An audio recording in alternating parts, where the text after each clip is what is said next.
I'm curious, do you think all heroes need to wear a cape or have superpowers? Well, I don't think so. When I was 6 years old, my mom asked me to go get something from the store. I was halfway there when I saw exactly 4 dogs. I used to fear dogs. I froze, and I didn't know what to do. And I could see them coming towards me. I started shaking and crying until my hero arrived in short pants and flip-flops, my older brother. He held my hand and scared the dogs away and said, "Don't worry, I'm here," whilst wiping my tears away. That day I learned not all heroes need to wear a cape or have superpowers. Sometimes they're just across the dining table making fun of you, and even sometimes just share the same last name as you. Like the time when I was in 7th grade, some older kids were bullying me and pushing me around. I didn't know what to do. Then suddenly, their smiles faded, and I could feel someone behind me. It was him again, saving me. He didn't say a word. He didn't need to. But soon, I started feeling superior. I started making fun of other kids and knew if anything were to happen to me, I have my older brother. I went from being bullied to being a bully. But soon, the kids decided to get their revenge. And when they found me, I couldn't find my brother. They beat me up. I soon met my brother on the bus, tears streaming down my face. He asked, "What happened?" I replied saying, "The kids I made fun of attacked me." He hugged me close and said, "What you give, you get back." The next day I went into the school and I saw the same kid in the nurse's office crying and my brother winking at me. That day I learned the lesson of being humble and that fighting for others isn't important, but is to stand with them so they don't have to fight alone. Then there was a time where our school had a trip to MIT.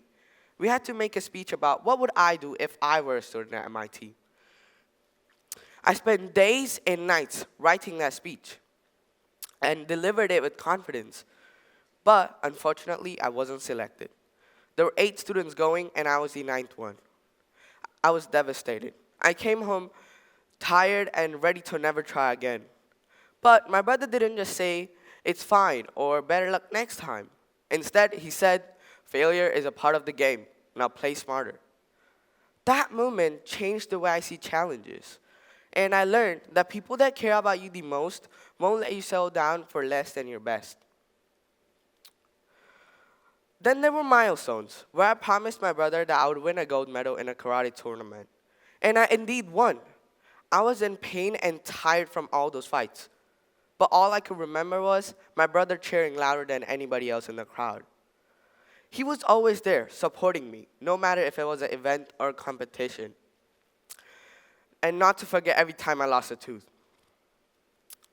But I realized that at the start, I thought this was just the story of a lucky younger sibling blessed with a protective older brother.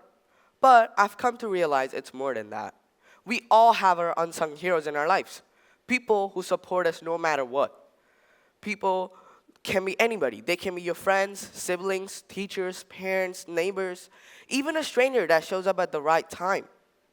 But the reality is, we don't always notice how much they empower us, and we take their presence for granted. And maybe, just maybe, try being that person for someone else.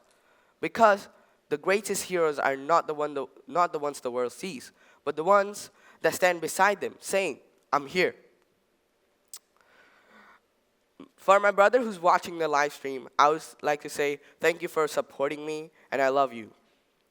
For me, it's my brother, who is your unsung hero.